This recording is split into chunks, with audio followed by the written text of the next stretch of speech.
Hello, brain snobs. I'm glad you're here today. This is the community that knows there is such a thing as better brainwashing. After all, it's all brainwashing. Just do it for the better reason, do it for the right reason. Today is Back to Basics Day. Why am I a mess? Let's talk about it. My name is Dr. Lisa Ann Homick from Homick Advanced Chiropractic and Brain Sense Telehealth. Self-discovery sessions. So the brain makes the body, you can make your life. How's your life right now? We need your full participation in the world, and you can't do it with an impaired brain. Remember, half healthy is still half sick, so we want to fill in the gaps. That means half a solution is still half a problem. The brain and the spine control the body. So let's just start at the top. Chiropractic, my favorite thing, of course, is more than a procedure. Yes, the spinal joints are my access points to your brain, but chiropractic is a philosophy for living congruently with your innate intelligence. When we act as if we're smarter than nature, we delude ourselves, and it's very destructive. So chiropractic is not this mamby-pamby, touchy-feely, tweaking your sore muscles. It's serious business of saving lives by respecting and supporting the innate connection to your physical nervous system. Remember, the bench replaces the couch. That's me. I come from a mental health background, and I know when you work on brain health, you also improve your mental health, and chiropractic is part of that. So I'm glad you're here. Let's talk about mind, spine, intelligent design. But back to basics. It's spring. The sun is coming out more often. It's warmer and it's much more pleasant. So we're excited. We're breaking out of our old skin like snakes do. We are the caterpillars turning into butterflies. That's what spring is around the corner. And I felt the need to get back to my basic habits that I kind of let go by the wayside during the last part of winter. And I just admit it, confession time, got a little bit lazy. You know when everyone says a little bit won't hurt? Yeah, a little bit turns into a lot. So I got to get back to my better habits, got to get away from I hate to admit it, but just not exercising the way I used to enjoy. I'm not eating the best foods. I'm still doing my supplements. I haven't cut back on that or fallen by the wayside in that. I'm still doing my supplements, which is important. But the phone to the rescue. I'm going back to my chronometer app. You can look it up, chronometer.com. It's an app for counting the carbs, because I sat down and typed mine in yesterday and I said, oh, there is no such thing as a little bit can't hurt. No, so I'm way off base here with my carb counting. And I know that because I just don't have the best digestion right now. And I'm okay. My energy's okay, but I know I can do better, and I don't want to get any worse. If I did blood work right now, I don't know if it'd be that great. So let's get back to basics, get back to the routine. I had a real tough time these last 3 weeks when we changed the clocks. Horrible. Just I don't like it being too dark when nobody wants to get up when it's dark. You want to get up when the sun is rising. It's opening up the day for you. You can actually see sky. You can't see sky when it's too dark. And I am now feeling a little bit better now that we are getting used to this 1 hour time change. And if you look at yourself and think back, because small changes can wreak havoc with your health and well-being and just your mood. So little things add up, and I needed to get those little things back in line. So back on the Chronometer app, I gotta be keto again. I haven't been totally keto, unfortunately, and the best way to do it is look at it on the screen. Numbers do not lie, and that's where I'm at.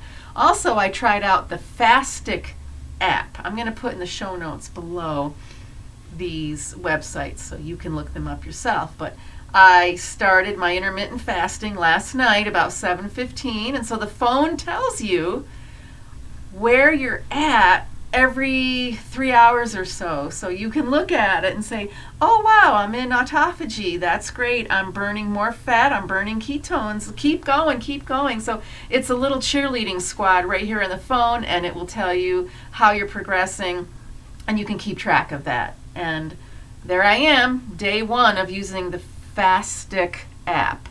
Fastic. So getting my carbs back in line and getting more focused on the intermittent fasting, because it's going to keep your energy better. It's going to keep your energy more consistent and helps cut down on the blood sugar drops. You don't want to have hypoglycemia, and it's not just, oh, I haven't eaten in a while, I better eat now. It's not just that. It's setting the stage for future diabetes, and we don't want that. Not at all. So nip it in the bud now. Robert Cwyes, his videos always keep me in line, and I listened to one of his keto videos this morning. I'm going to link that in the show notes as well, because he reminded me, why are you eating? Well, we eat when we're with family, we eat when we have holidays, whenever there's a special occasion, just about any time. Just when you're driving down the street and you see that Dunkin' Donuts sign, why do we eat? That's problematic here. We should be eating to obtain nutrients. So I'm quoting him, to obtain nutrition, and we can't base that on our emotions, because our emotions are burnt out and frazzled, and we are speaking from an addiction mindset. And I'm going to tell you, we are all addicts. Thanks to modern life, we have incorporated this addictive personality, and we are eating for the wrong reasons, we're eating at the wrong times, and we're eating the wrong foods. We are addicts, all of us. And before you start criticizing somebody else, even when you're doing it from the goodness of your heart, you got to control your own addictions. And for all of us, it's definitely a carbohydrate addiction. If you're into any kind of processed food, fast food, and you like things in a fancy, pretty wrapper, and that's me, it says keto on the wrapper, and I know it is still a processed food, and I've got to rein that in and get that in line. We are all addicted to carbohydrates, and it's been ingrained, sorry for the pun, because of mass marketing, because of our food production, the things we have done to food. Now, here's the funny thing. Easter Sunday, we had the History Channel on all day long, and what were they talking about? The history of food. Food production, food franchising, how we could store food to increase the shelf life. And guess what? Every single thing talked about on that History Channel marathon of food, it has all brought our health down, made us more unhealthy, gotten us worse. So it's fun to watch. These people got famous, these people got rich, and it didn't serve us as a nation as far as our health is concerned. When you talk about the pasteurization of cheese, I watched that episode, how corn chips came to be, and how potato chips were easy to make in the home, but to take it somewhere, you had to put it in the bag, seal it, blah, blah, blah. And that was a big discovery or invention with the Lay family. And so Kraft and Lay, all these names. Hershey, I remember watching the Hershey documentary showing us how the candy business came to be. So I don't want to insult anybody, I'm just telling the truth. This all has wrecked our health, making food easier to obtain and make it stay on the shelf longer. And I'm getting back to basics myself and getting away from that, keeping track of my daily carb count, just to have the better health. And my blood work was pretty cool last year. If I did it now, I'd be a little bit embarrassed. Another thing, I was listening to Stephen Gundry on a podcast with Dr. Josh Axe. Check that out. He's got a book out called The Energy Paradox. And the finding that I thought was interesting, they compared the Hansas, the Hansa tribe, to sedentary people who work at their desks, and they expend the same amount of energy. So we're talking about people who walk 6 miles a day, and we compared them to the American lifestyle of sitting at a desk to get your job done, and they expended the same amount of energy. There wasn't a big difference. And I said to myself, well, how can that be? How can sitting at a desk be no different than walking 6 miles? Well, you know there's a difference, because if you're walking 6 miles, you are strong, you've got great circulation, you've got great energy. And the people sitting at their desks for 6 hours, all that energy was spent on inflammation. So look at it this way. It takes energy to make inflammation in your body. Now, inflammation is supposed to be corrective. But if you're doing too many destructive things, the inflammation can't keep up. The inflammation becomes the destruction as well. And if you don't have energy, you're inflamed, and you are just making inflammation all day long. If you want to know how to deal with inflammation and correct that problem, let me know and do some Brain Sense telehealth self-discovery sessions. But that's the one point about that, is it takes energy to make inflammation. So if you don't have energy and you're not able to do the things you really want to do, you're spending your time in the inflammatory vicious cycle, and that needs to be corrected. And you can do that. It's at your fingertips. It's very hands-on, low tech. How? When you move your brain, feed your brain, and talk to your brain. And I teach you how to do that. Chiropractic is the baseline foundation of everything I do. And we focus on how to give your body what it needs to thrive. And it's exciting, it's rewarding, and it's very meaningful. And I'm getting back to my basics. And I know it's rewarding and it's meaningful. So you've got to change your reward around. Eating a donut is rewarding for about 3 seconds. Having energy all day long is much more rewarding than that donut. So doing the right things, getting your rest, getting your nutrition, getting your chiropractic, and getting your supplements all in line and getting to your routine, that is much more rewarding and meaningful. So not in any particular order, what else? And when it comes to looking at your diet and what Rob Cwyes talks about on his videos and Stephen Gundry talks about in his book and his interviews, is we've got to address leaky gut forever. Forever. We all have leaky gut. If you're living in the modern world and you are eating foods doused with glyphosate, you've got leaky gut. If you've ever taken an antibiotic in your life, you've got leaky gut. If you do not make enough stomach acid to break down your food properly, because we've been told we make too much acid, you have got leaky gut. And you've got to address that forever, the rest of your life. Not as punishment, no, but as a way to give yourself the nourishment you need, give yourself the healing that you need. And why do I focus on that? Because leaky gut is just a perpetual problem when you cannot break down your food properly and get the nutrients to the rest of your body properly. And leaky gut means the toxins are getting in and the nutrition is not. Does that make sense? The bad stuff gets in, the good stuff sure does not. We've got to get that in control, and our modern world is a problem with that. So we've got to make peace with the modern world, and I teach that with Brain Sense telehealth self-discovery sessions. What else do I have to get back in the basics with is exercise. I hate it. Mainly because there's rules. You got to do this for so many minutes, and you've got to do the HIIT training, you've got to do high intensity, and you've got to do this and that, and it's got to be, if you're not doing a certain time, you're not doing 20 minutes, you're not doing 30 minutes, you're not getting the benefit from it. And I used to love my exercise routines. I used to love those crazy videos. I just pop the video in and do a workout. And then one day I said, I don't feel any different.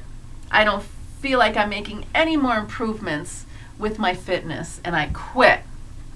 Totally quit. Now this was quite a few years ago. And what year is it now? This is 2021. Let me do the math in my head. I don't want to tell you out loud. I just quit almost cold turkey and said, I'm sick of it. If I'm not seeing any more gains, then why bother? So I quit it all, and now I need it back. Now I'm missing that. I think I've had enough of atrophied muscles, weakened, connective tissue. That needs to be worked on again. So I'm trying to get back into the exercising frame of mind where it's enjoyable, but I'm still actually getting toned muscles and not overdoing one set of muscles at the detriment of another set of muscles, but having fun and enjoying it. And I walk the dog. So I do that twice a day. And you know what? That is not enough. I don't get my heart rate up. I'm not my breathing isn't increasing, and I'm not getting any faster. I'm just walking the dog. As much as I enjoy it, it's a time outside, it's fresh air, it's peace and quiet. It's not doing much for my fitness, maybe a little bit for circulation, but I know I can do more. And I know you can do more. And sometimes we have to get beyond that lazy feeling or that tired feeling. We got to get beyond that inflammation, because when you do have the inflammation, the one that I said, it takes a lot of energy to make inflammation, we want to use that energy for exercise instead. So let me go back to that topic about it takes energy to make inflammation. Remember that saying you learned in high school? Energy is neither gained nor lost, it just changes state. So let's change that inflammation and replace it with exercise. How do we do that? Because if you are feeling not strong enough to even walk around the block, then we've got to change the fuel source. Everything is there to energize us, but it's not the most efficient source of energy. Carbs, you know, they have to be burned first. There's a priority. But the carbs, they're going to give off the metabolic waste products that are kind of slowing you down. So if you have a lot of carbohydrates in your diet, you're going to have a lot of lactic acid, acetic acid, acetaldehyde, and you're going to feel hungover. Yes, you can. That's why you're too tired to move. We've got to replace that. So we get some things out of our life so we can bring in the new things we really appreciate. So energy isn't gained nor lost in the whole scheme of things, in the whole world, the atmosphere, into the ground, blah, blah, blah. But we can substitute. Get rid of one thing and introduce something new. You want to exercise and have a better time of it, enjoy it, then change your fuel. And I teach that because we've learned things horribly. A lot of information is wrong, and I've spent quite a few decades undoing the harm, undoing the misinformation, getting away from the unhelpful parts. So that's all I have left on my notes here. Am I making any sense? I wanted to get this video done because I haven't done any in quite a few days, and I miss that. So get yourself back to basics. I'll help you. Use apps because I need a little electronic cheerleader, and it's successful. Right now I put in what I had for lunch, and so I know how to stay within bounds of what I've decided I want to do to maintain my ketogenic level and sticking to the ketogenic diet. And I don't want to just lose track of that right now. I want to get back into the better energy, the better mindset, and I know you want to also. The springtime is here, and this is just a nice time to renew ourselves and look forward to what's coming. Better weather, we're outside more, and everything is going to be green and gorgeous, and winter is definitely done. We can look forward to just having a whole new set of activities and keep our healthiness going and get away from some sneaky bad habits that we did. So I want you to check out the other videos. They may be older, but they're still the pertinent. The information is useful and it's still timely. And I'm glad you're here. Listen, you've already got the tools. I'm going to show you how to use those tools more proficiently. And there you have it. Thanks for watching, and I'll see you at the next video.